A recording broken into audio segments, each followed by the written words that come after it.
Fala galerinha, esse é o seu canal História na Telinha, eu sou o professor Valdemir e a aula de hoje é sobre a Segunda Guerra Mundial, um assunto que fascina a muitos até os dias de hoje. Lembrando antes de começar, se ainda não se inscreveu no canal, se inscreva para não perder nenhum vídeo, nenhuma novidade e nenhum conteúdo que é produzido aqui, tá certo? Curta, comente, compartilhe o conhecimento e vem comigo que a gente vai aprender bastante. Vamos falar sobre a Segunda Guerra Mundial. Bom, para início de papo, nós vamos começar com essa imagem aí da capa da primeira revistinha em quadrinhos do Capitão América. Então, a Segunda Guerra Mundial ela é marcada por um uso massivo de propaganda, seja nos jornais, seja no rádio, seja no cinema, seja em revistas, nas mídias em geral, na TV, e os quadrinhos não estavam de fora. E os super-heróis, como Superman, Capitão América, e o Capitão América ele foi criado com essa finalidade, de ser um herói patriota. E aqui nessa capa na capa de estreia ele aparece socando Hitler, É o herói americano contra o nazifascismo. Bom, vamos lá começar. Céu de nuvens carregadas. Ascendendo ao poder em 1933, ou seja, chegando ao poder, o Führer, que é o grande líder, Hitler, começou a militarizar a Alemanha, ou seja, a tornar a Alemanha mais militarizada, a formar mais soldados, afrontando abertamente as imposições feitas pela França e pela Inglaterra no Tratado de Versalhes, que se vocês se esqueceram, eu vou deixar aqui o card para vocês assistirem a aula sobre a Primeira Guerra Mundial e vocês vão entender que sanções foram essas impostas pelos vencedores da época, a Tríplice Entente, aos perdedores, principalmente a Alemanha. E uma dessas sanções era não ter um exército superior a 100 mil soldados. E aqui você tem o Führer Hitler, o grande líder alemão. A Itália de Mussolini, lembram dele? Também nutria fortes ressentimentos em relação à Inglaterra e à França, pois participara da Primeira Guerra ao lado desses países, e se vocês também se lembram da Primeira Guerra Mundial, do assunto, vão se lembrar que a Itália começou ao lado da Alemanha, mas no segundo ano da Primeira Guerra Mundial, em 1915, ela partiu para o lado da Tríplice Entente, ao lado da Inglaterra e França, mas não obtiveram as compensações territoriais que lhe foram prometidas. O Japão, então liderado pelo imperador Hirohito, industrializava-se rapidamente e ambicionava ampliar seus mercados e áreas de influência no continente asiático, desafiando a ordem internacional vigente na década de 1930. O Japão, a Itália e a Alemanha adotaram uma política declaradamente imperialista, ou seja, de avanço sobre territórios que não lhes pertenciam. E aqui você tem uma charge dessa época que mostra justamente essa fome, por avançar sobre os territórios alheios de Hitler, Mussolini e do imperador. Aqui, na verdade, o líder representado como japonês é um general, certo? O imperialismo japonês.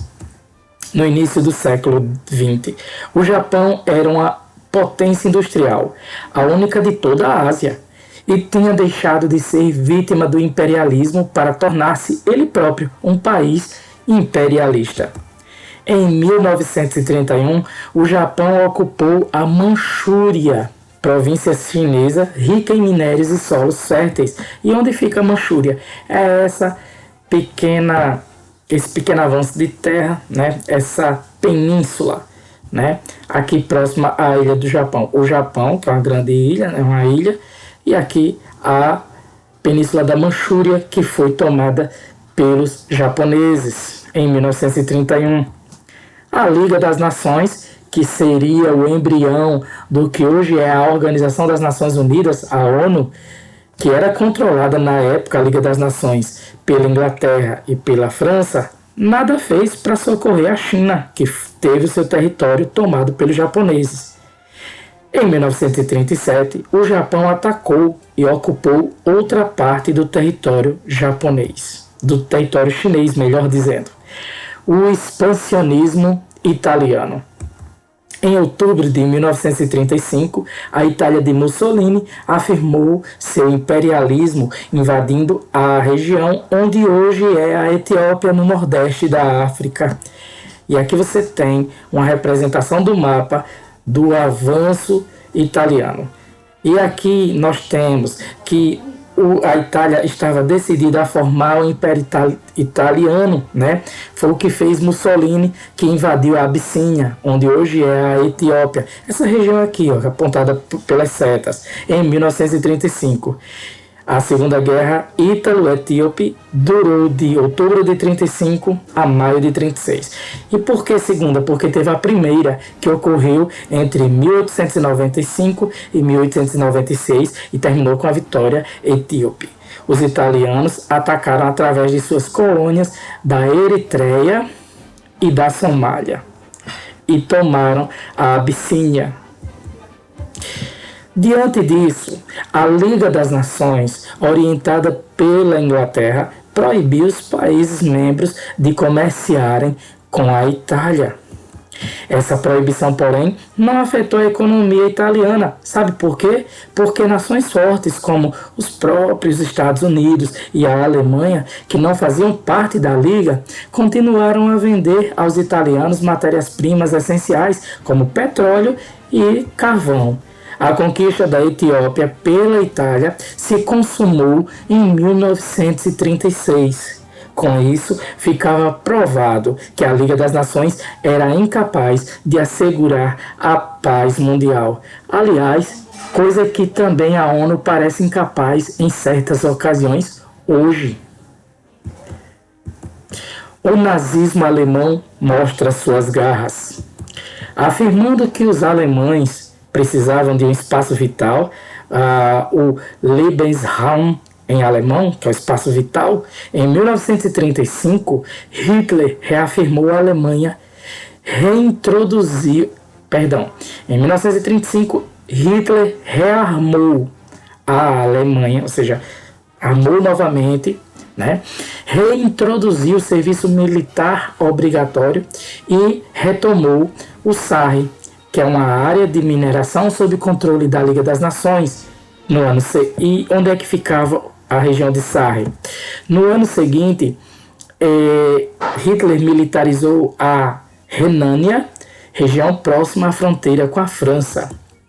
Tudo isso tinha sido proibido pelo Tratado de Versalhes, mas a França e a Inglaterra nada fizeram para detê-lo. Parece que a coisa caminhava, né, frouxa, parece que estava tudo solto. Deixa fazer, quando começar a guerra a gente participa. Parece que queriam uma guerra. Encorajado, Hitler aliou-se a Mussolini em 1936 e juntos entraram com suas tropas na Guerra Civil Espanhola, que aconteceu de 36 a 39, ao lado do general fascista Francisco Franco, com o objetivo de derrubar o governo republicano que tinha sido eleito democraticamente. A seguir, Hitler e Mussolini solidificaram sua aliança, formando o eixo Roma-Berlim, pois eram as capitais dos dois países representados por eles, Itália e Alemanha. Bloco político e militar, que com a entrada do Japão constituiria o eixo Roma-Berlim-Tóquio. Em resumo, era o eixo, as forças do eixo. E essas forças do eixo estavam aqui compostas pela Itália, né, Roma, Alemanha, Berlim e Japão, Tóquio. Em março de 1938, a Alemanha hitlerista anexou a Áustria. Essa anexação foi aprovada por 90% dos eleitores austríacos, o que mostra a popularidade do nazismo na Áustria. Hitler, então, passou a exigir os Sudetos, região da Tchecoslováquia habitada por 3 milhões de alemães. Para resolver a questão, Hitler, Mussolini e Neville Chamberlain, lá da Inglaterra, e Edouard Daladier, da França, reuniram-se na Conferência de Munique e decidiram que a Alemanha podia ocupar os Sudetos. Foi isso mesmo. Não só a Itália, que apoiava a Alemanha, mas a Inglaterra e a França resolveram dizer assim: não, tudo bem, se Hitler quer, nós damos esse pedacinho de terra para não ter guerra. Vocês vão entender isso mais à frente. E aqui vocês têm essa reunião, de Hitler, Mussolini, Chamberlain e o francês aqui, Edouard Daladier. A principal interessada, a Tchecoslováquia, não foi convidada para a reunião. Inglaterra e França punham em prática, assim, a chamada política de apaziguamento do inglês Chamberlain. E por que essa política? Ela consistia em ceder as solicitações autoritárias de Hitler por determinados territórios para que ele não provocasse um conflito entre as nações. Mas isso foi um erro. Aqui nessa charge você tem o Cavalheiro e os Gangsters. Charge de Charlie, que representa Neville Chamberlain, primeiro-ministro britânico, cumprimentando Hitler, que segura uma arma escondida atrás das costas, como vocês podem ver aqui à direita da imagem. Por trás de Chamberlain estão Benito Mussolini, de costas, e Hirohito, o imperador japonês, bem caricato. Na legenda lê-se: honestamente, senhor Hitler, onde o senhor vê alguém encurralado? E, na verdade, quem estava sendo encurralado era ele pelos 3 aliados do eixo. E aqui nesse mapa você tem um avanço do nazismo sobre certa parte da Europa. Vejam a cronologia. Em março de 1938, os nazistas tomaram a Áustria.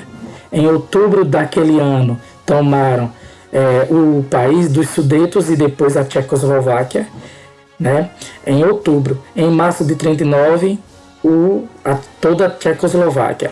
Em setembro de 1939, então, eles invadem a Polônia, que é quando se inicia a Segunda Guerra Mundial. No ano seguinte, os nazistas anexaram a Tchecoslováquia inteira, como foi dito em 1939, mostrado no mapa anterior, desrespeitando o que havia sido combinado lá em Munique. No ano seguinte, Hitler assinou um pacto de não agressão com seu adversário político, o líder comunista Joseph Stalin, da União Soviética. Secretamente, decidiram também ocupar e dividir a Polônia, tanto nazistas quanto comunistas. Eles invadiram e dividiram para si a Polônia. Então, o povo polonês tem ojeriza até os dias de hoje, tanto ao fascismo quanto ao comunismo, porque foram duas ideologias sobre as quais eles sofreram bastante. Com esse acordo, em caso de guerra, a Alemanha não teria de lutar em 2 frentes. Esse é o pacto de não agressão entre alemães e soviéticos, no caso é o chamado Ribbentrop-Molotov. E por que o nome Ribbentrop-Molotov?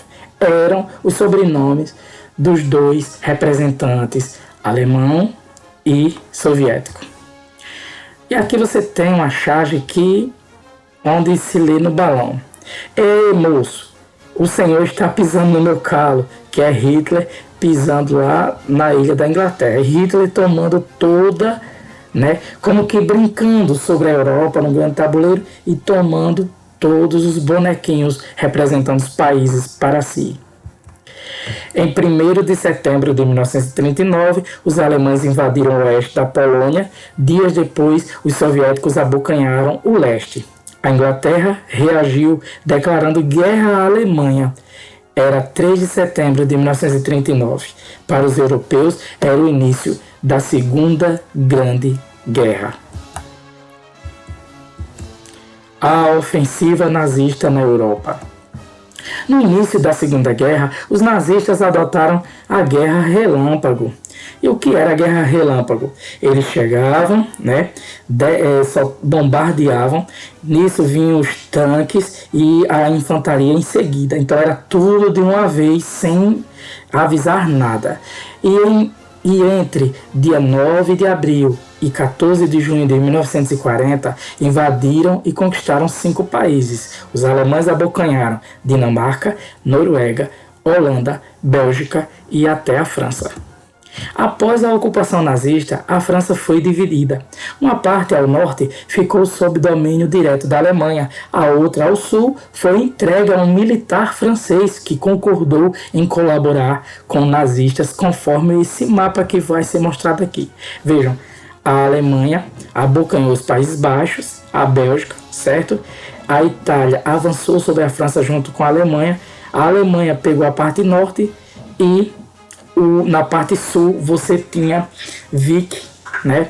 O sobrenome do general francês que apoiou os alemães. A resistência aos nazistas. Por toda a Europa, muitos civis resistiram à ocupação nazista com armas simples e muitas vezes obtidas em pequenas batalhas contra os inimigos. Esses grupos de cidadãos armados, chamados de partisans ou maquis, foram decisivos no combate ao nazismo na França, na Itália, na Iugoslávia, na Noruega e na União Soviética. Na França, eles organizaram um movimento de resistência armada ao nazismo conhecido como França Livre. Seu líder, o general Charles de Gaulle, os comandava pela rádio a partir de Londres. E aqui nessa foto você tem uma mulher e um homem parisienses que resistem à ocupação nazista em foto de agosto de 44. Após a ocupação da França, os nazistas miraram a Inglaterra e iniciaram bombardeios aéreos aos portos e cidades do país, inclusive Londres, liderados por Winston Churchill, o seu premier, né, o seu primeiro-ministro, esse senhor aqui. Os ingleses resistiram aos bombardeios aéreos sobre Londres. E aqui você tem algumas imagens de Londres devastada, né? Inclusive o filme A Mulher de Preto 2 se passa na Segunda Guerra Mundial. Tem como plano de fundo a Segunda Guerra Mundial, mostra um pouco dos bombardeios e tudo mais, o drama das crianças, né? Tendo que estudar sobre bombardeios, sobre a ameaça de morte, inclusive. No ar, a aviação inglesa, a RAF, ou Royal Air Force, a Força Aérea Real, melhor dizendo, enfrentou a aviação alemã, a Luftwaffe, na Batalha da Inglaterra em 1940. E aqui você tem um Spitfire da RAF atacando um Stuka alemão, ilustração com base em pesquisa de um aspecto da Batalha da Inglaterra. Nessa batalha, a perícia dos pilotos britânicos e a liderança de Churchill detiveram os nazistas e os forçaram a adiar a invasão da Grã-Bretanha. Em homenagem ao desempenho dos pilotos ingleses nessa batalha, disse Churchill: "Nunca tantos deveram tanto a tão poucos." Ele estava querendo dizer que os heróis foram os pilotos ingleses. Quando a tentativa de conquistar a Inglaterra falhou, os nazistas voltaram-se para o leste, visando agora a União Soviética. E vocês se lembram que havia um pacto de não agressão entre Hitler e Stalin? Pois é, amigos, terrenos à parte. A resistência soviética ao nazismo.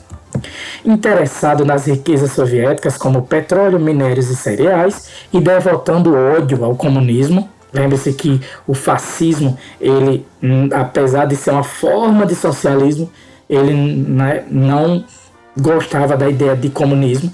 Hitler traiu o pacto de não agressão, o pacto Ribbentrop-Molotov, firmado com Stalin, e assim ordenou a invasão da União Soviética em junho de 1941. Então havia um pacto, o pacto de Ribbentrop-Molotov, que tinha sido assinado, e esse pacto de não agressão entre alemães e soviéticos foi simplesmente ignorado por Hitler. Em apenas 20 dias, os nazistas avançaram 750 quilômetros em território soviético. É muita coisa, minha gente. E foram deixando para trás de si centenas de milhares de cadáveres. Acuados, os soviéticos recuavam, mas antes eles destruíam tudo que pudesse ser útil ao adversário, como fábricas, hospitais, plantações. Era aquilo, não vai ser meu, não vai ser dos meus inimigos. Era a tática da terra arrasada. Então a tática da terra arrasada é essa daí, tá certo? Destruir tudo que possa ser útil ao seu inimigo, que consistia em ceder espaço para ganhar tempo. E aqui você tem uma foto dessa tática da destruição, né? E eles incendiavam antes dos inimigos nazistas chegarem lá e se apossarem do território. Os nazistas, então, avançaram sobre a cidade de Stalingrado, onde travaram com os soviéticos a maior batalha terrestre da Segunda Guerra, que foi a Batalha de Stalingrado, que durou de novembro de 1942 até fevereiro de 1943, né? Durou aí uns 4 meses. E aqui você tem um mapa que mostra, né, onde aconteceram esses avanços das tropas alemãs e de onde vieram, né, a resistência, de onde veio a resistência soviética. As tropas alemãs estão aqui representadas pelas setas em preto, e todo esse território foi o que os alemães conseguiram da União Soviética, e eles avançaram e aconteceu a Batalha de Stalingrado, aqui ó, na cidade litorânea, aqui. Durante essa batalha de Stalingrado, a temperatura de 40 graus abaixo de zero e a disposição de luta do povo soviético, que já estava acostumado ao frio extremo, deram a vitória à União Soviética. Estava quebrado assim o mito da invencibilidade nazista. Até então os nazistas não tinham perdido uma batalha, eles tinham sido frustrados lá na invasão a Londres, mas eles não tinham perdido batalhas, né, no enfrentamento direto. E aqui você tem uma foto do rigor, né, do inverno soviético. E esse mesmo inverno já venceu outras tropas, como as tropas de Napoleão no século XIX. Depois da vitória de Stalingrado, os soviéticos passaram ao ataque e obrigaram os nazistas a marchar de volta para a Alemanha. Durante a marcha, os soviéticos foram tomando dos nazistas os países ocupados por eles, como Bulgária, Romênia, Hungria, Polônia e a Tchecoslováquia. E assim nós vimos que houve uma resistência soviética aos alemães. A guerra no Oriente. Enquanto a guerra prosseguia no Ocidente, lá na Europa principalmente, no Oriente, o Japão e os Estados Unidos disputavam entre eles, né, territórios e áreas de influências, o que tornou inevitável o choque entre eles. E aqui você tem um mapa que vai mostrar mais ou menos o que nós falamos aqui, tá certo? Olha, tudo que está aqui entre essa área que está delimitada pela linha vermelha era a área de influência japonesa, os limites máximos de expansão japonesa até julho de 42, e em amarelo os territórios de domínio japonês. Então, e as setas em verde são os ataques japoneses. E esses ataques, o primeiro foi numa base americana. Veja que fora dos domínios japoneses, já num domínio norte-americano, os japoneses atacaram. Nós vamos falar desse ataque já já, a Pearl Harbor. E também teve a Batalha de Midway, né? Enquanto isso, o Japão partiu para a conquista das colônias europeias e estadunidenses no Extremo Oriente, a chamada Campanha do Pacífico. Nessa campanha, iniciada em 41, os japoneses conquistaram Hong Kong, na China, Singapura, na Malásia, as Índias Orientais Holandesas, toda a Birmânia, que é o Myanmar hoje, e quase todo o arquipélago das Filipinas, que em 1898 era controlado pelos norte-americanos, né? Então, essa zona aqui tem muita influência, tem muito domínio, né? Norte-americano, mas foi tomado pelos japoneses. Em 7 de dezembro de 1941, o governo japonês desfechou um ataque surpresa à base militar norte-americana de Pearl Harbor, no Havaí, destruindo boa parte de sua poderosa frota. Os norte-americanos não estavam esperando e veio esse ataque. Inclusive, tem um filme que retrata esse ataque aqui, de mesmo nome, Pearl Harbor. Pearl Harbor, em tradução, né, na tradução portuguesa, é Porto Pérola. Os Estados Unidos reagiram declarando guerra ao Japão. Em 1942, o Brasil se alinhou aos Estados Unidos e, após ter vários navios afundados pelos alemães, declarou guerra ao eixo. Não por conta da vontade do presidente Getúlio Vargas, né, o presidente brasileiro na época, que tinha uma certa simpatia pela ideologia fascista. Mas, vejamos, o Brasil na guerra. No início da guerra, o então presidente Getúlio Vargas, um político hábil e acostumado a tirar proveito das situações de conflito, manteve o Brasil neutro e conservou relações comerciais tanto com os alemães quanto com os norte-americanos. Aos poucos, no entanto, foi se tornando cada vez mais difícil para o Brasil manter a neutralidade. Em maio de 1941, o Brasil conseguiu que os Estados Unidos se comprometessem a financiar parte da construção da usina siderúrgica de Volta Redonda, no Rio, essencial ao crescimento da economia brasileira.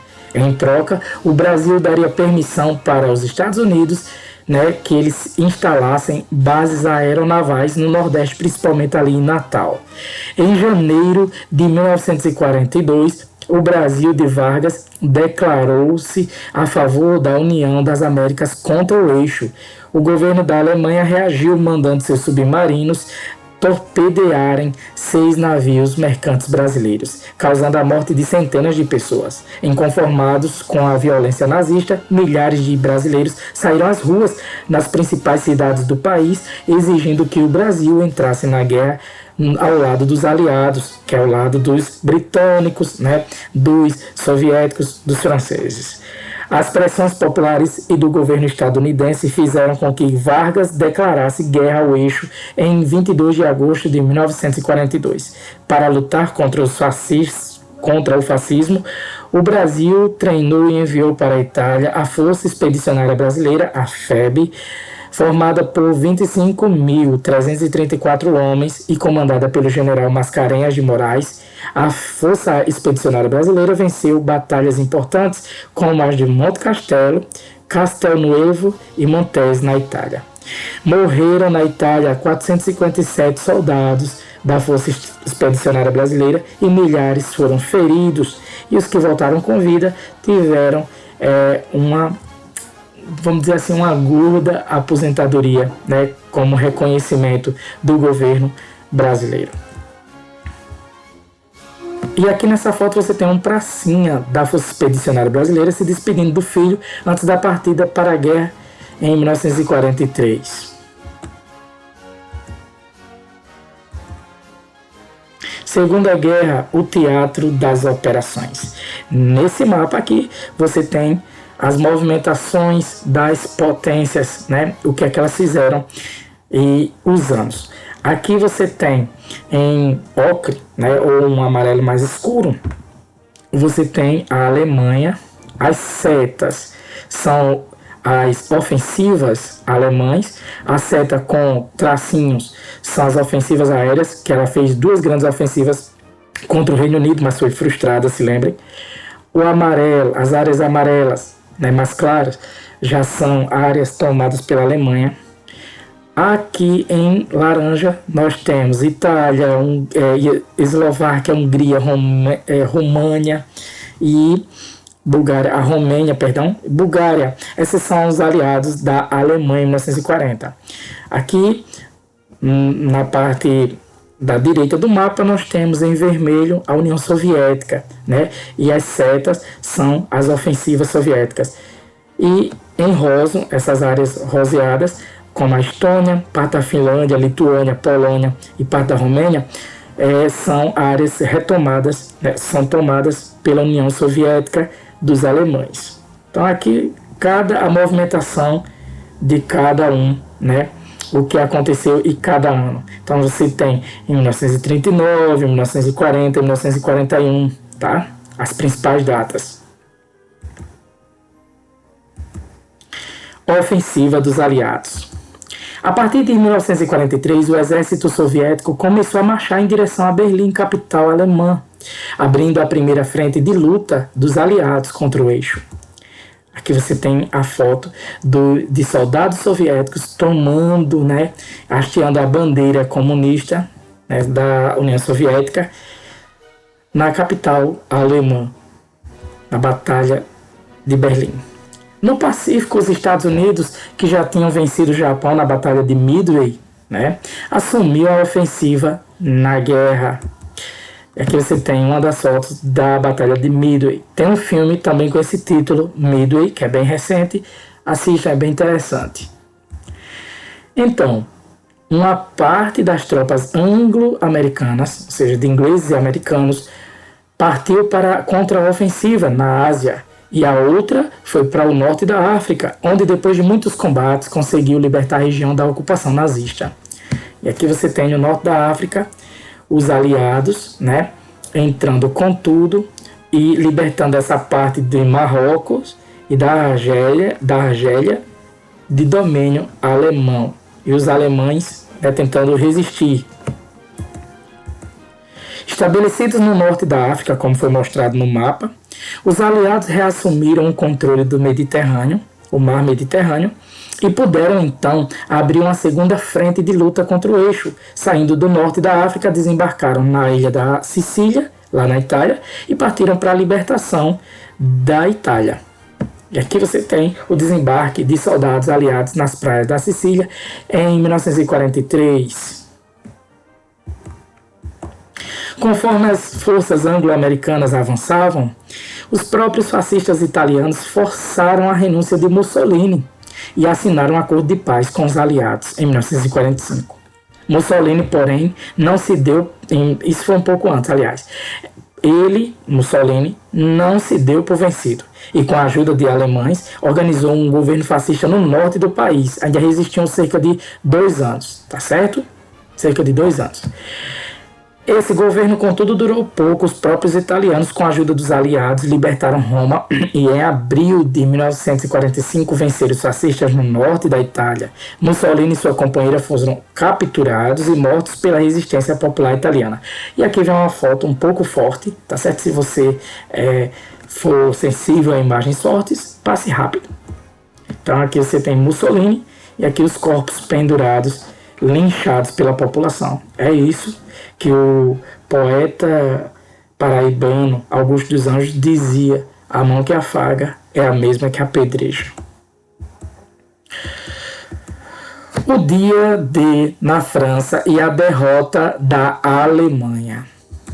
Após a libertação da capital da Itália, em 4 de junho de 1944, os aliados abriram a terceira frente de luta contra os nazistas, desembarcando na Normandia, no noroeste da França. Esse dia aí, essa operação foi crucial para a vitória dos aliados.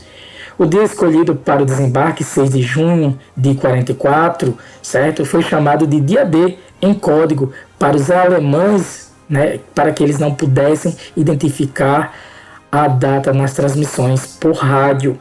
Então muita coisa, as comunicações eram interceptadas tanto de um lado quanto do outro. Então era preciso, né, utilizar códigos.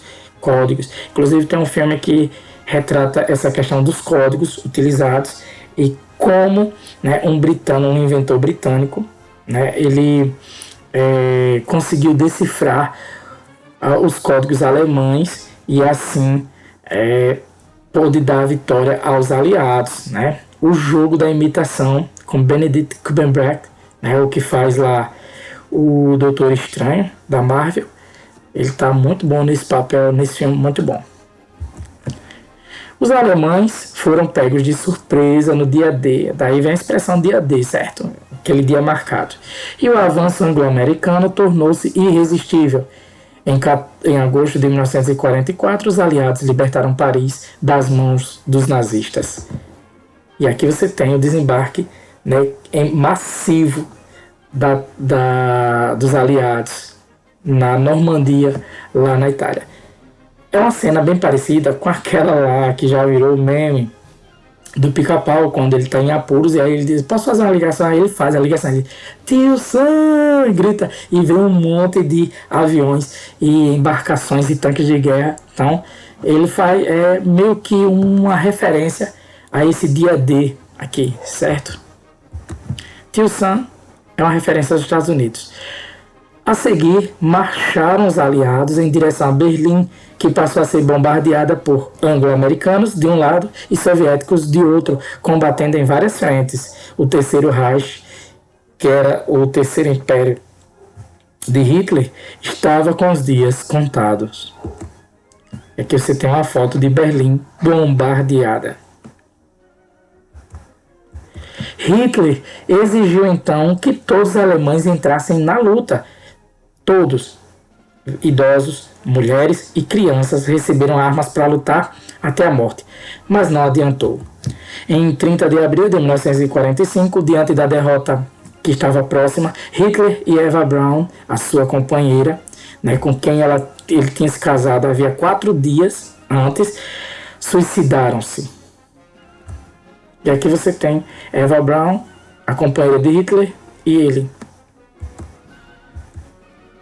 Em 8 de maio de 1945, os alemães assinaram sua rendição incondicional. Era o fim da guerra na Europa. Bombas no Japão. No Extremo Oriente, no entanto, o Japão continuava resistindo ao avanço dos Estados Unidos das mais variadas formas. Uma dessas formas assombrou o mundo. Os pilotos suicidas japoneses, os chamados kamikazes. Então, kamikaze hoje é sinônimo de pessoa maluca, pessoa que é capaz de tudo. Esses pilotos, se atiravam sobre os navios estadunidenses em aviões carregados de explosivos. Eram os pilotos bombas, né?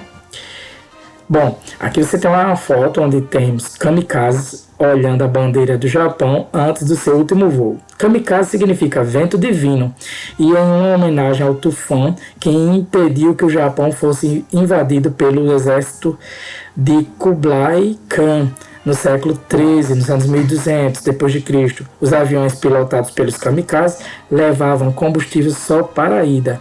Essa é uma foto de 1941. Com o objetivo de apressar a rendição japonesa e demonstrar ao mundo o seu enorme poderio bélico, os Estados Unidos lançaram 2 bombas atômicas. E por que isso tinha necessidade? Não tinha. Chegou um aviso aos líderes americanos de que os japoneses iriam se render, mas eles quiseram ir à frente para demonstrar que tinham poder bélico, né? E lançaram 2 bombas atômicas sobre o Japão. A primeira em Hiroshima, no dia 6 de agosto de 45, e a segunda em Nagasaki, 3 dias depois. Aqui você tem as fotos que mostram as explosões em Nagasaki e em Hiroshima, e as cidades arrasadas, certo? E é impressionante que as cidades hoje estão reconstruídas, é impressionante, certo? O Holocausto. Em 20 de novembro de 1945, começou o julgamento dos dirigentes nazistas no Tribunal de Nuremberg, instalado na Alemanha. Foi a primeira vez que surgiu, né, a acusação, o crime de genocídio, né, que é o assassínio ou assassinato em massa de um grupo de indivíduos, né, por uma determinada característica, uma determinada nacionalidade, como os judeus, por exemplo, ciganos, certo? Então, o crime de genocídio, ele foi pela primeira vez julgado no Tribunal de Nuremberg, ok? E também nasceu a figura do crime contra a humanidade. Crime contra a humanidade é um genocídio, por exemplo, certo? Então, o oficialato nazista, os que sobreviveram, eles sentaram-se no banco dos réus e foram julgados por vários integrantes de vários países, né, dos aliados, é claro. Um dos piores crimes que o Tribunal de Nuremberg comprovou ter sido cometido pelos nazistas foi o extermínio de milhões de judeus. Em janeiro de 1942, os líderes nazistas decidiram que matariam todos os judeus que pudessem em campos de extermínio, especialmente construídos para essa finalidade. Os nazistas chamaram isso de plano de solução, um plano de solução final. Chamaram a solução final, acabar com os judeus. Os campos de extermínio eram autênticas fábricas de morte. Assim que chegavam a esses campos, idosos, doentes e crianças eram mandados imediatamente para as câmaras de gás sem que soubessem disso. Os carrascos nazistas diziam que a fila era para os prisioneiros, para que eles tomassem banho de chuveiro. E aqui você tem crianças e adultos, tanto um quanto outros, certo? Eles foram exterminados nesses campos, chamados campos de concentração, campos de extermínio. E tem um filme baseado num livro que retrata um pouco desse drama, que é O Menino de Pijama Listrado. Antes de a guerra terminar, as notícias sobre o extermínio cometido nesses campos eram vistas como exagero ou até invenção da propaganda dos aliados. Mas com o fim da guerra vieram à tona inúmeras provas desse crime contra a humanidade e não mais foi possível esconder o horror. Calcula-se que nesses campos foram mortos cerca de 6 milhões de judeus, 300 mil ciganos e centenas de milhares de soviéticos, porque eles eram comunistas, homossexuais pela orientação sexual, deficientes físicos porque os nazistas queriam pessoas perfeitas fisicamente, padres que não concordassem com e pastores que pregavam contra a guerra e contra o nazismo. Esse extermínio sistemático ficou conhecido como Holocausto. O professor, e o que é Holocausto? Gente, Holocausto, certo? Era o sacrifício que os judeus ofereciam para tirar os pecados deles, para expiar, ou seja, tirar o pecado deles, certo? Eles ofereciam a Deus, matavam um animal e aquele sangue escorrido, ele representava, que o pecado estava sendo tirado da pessoa que sacrificava. Então, por que foi chamado de Holocausto? Porque foi um tipo de sacrifício, Infelizmente, vários judeus perderam a vida, E a liberdade veio com um preço muito alto. Bom, é hora da nossa revisão, depois de tanto que a gente falou, ok? Então vamos fazer uma linha do tempo e relembrar os principais fatos da Segunda Guerra Mundial. Em 1931, nós tivemos a invasão japonesa na Manchúria, que era um território rico, rico mineralmente, e pertencia à China. O Japão invadiu. Em 1935, nós tivemos a invasão italiana à Abissínia, onde hoje é a Etiópia, certo? Na Segunda Guerra Ítalo-Etíope. Nesse mesmo ano, tivemos a retomada alemã da região de Sarre, que era uma região que estava sob a tutela da Liga das Nações, e a Alemanha retomou. Era uma região rica em minério de ferro. Em 1936, nós tivemos a Alemanha e a Itália ajudando os fascistas espanhóis na Guerra Civil Espanhola, onde os fascistas venceram essa guerra e instalaram uma ditadura fascista que durou décadas. Nesse mesmo ano, de 1936, tivemos a formação, né, do eixo Roma, que era a Itália, representada pelo líder Mussolini, Berlim, a Alemanha, representada por Hitler, e Tóquio, que é Japão, representado pelo imperador Hirohito. Em 1937, nós tivemos a segunda invasão japonesa, dessa vez a região de Nanquim, né, na China. Mais uma invasão, e que a Liga das Nações não fez nada para impedir, não agiu contra. Em 1938, nós tivemos um avanço ainda maior das forças nazistas, né, ali na parte da Europa. Em março de 38, eles anexaram a Áustria. Em outubro de 38, o país dos Sudetas. Em março de 39, a Tchecoslováquia. E em setembro de 39, eles invadiram e tomaram a Polônia de um lado, e os soviéticos, né, os comunistas, tomaram a Polônia do outro. E assim tivemos a declaração de guerra à Alemanha e o início da Segunda Guerra Mundial em 1939.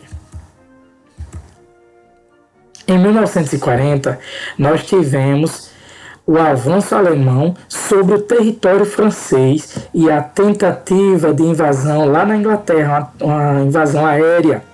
Só que nessa Batalha de Londres, os alemães foram frustrados pelos hábeis pilotos da Força Real britânica. Em 1941, nós tivemos o avanço nazista em direção ao território soviético, rompendo o pacto de não agressão entre soviéticos e nazistas, o Ribbentrop-Molotov, né?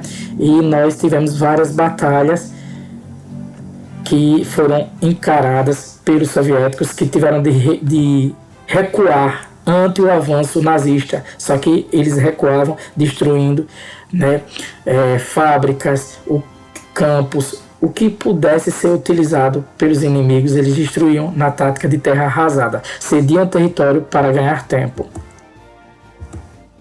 Em 1941 ainda, nós tivemos o ataque japonês, o ataque surpresa à base americana de Pearl Harbor, lá no Pacífico, lá no Havaí. Então, os japoneses chegaram e bombardearam de surpresa os americanos, a base americana.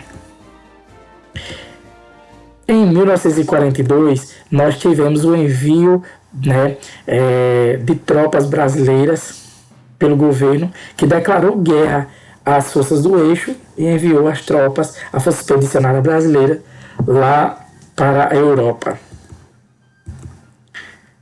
Em 1943, tivemos a primeira ofensiva dos aliados, que foi a conquista de Berlim pelos soviéticos, né?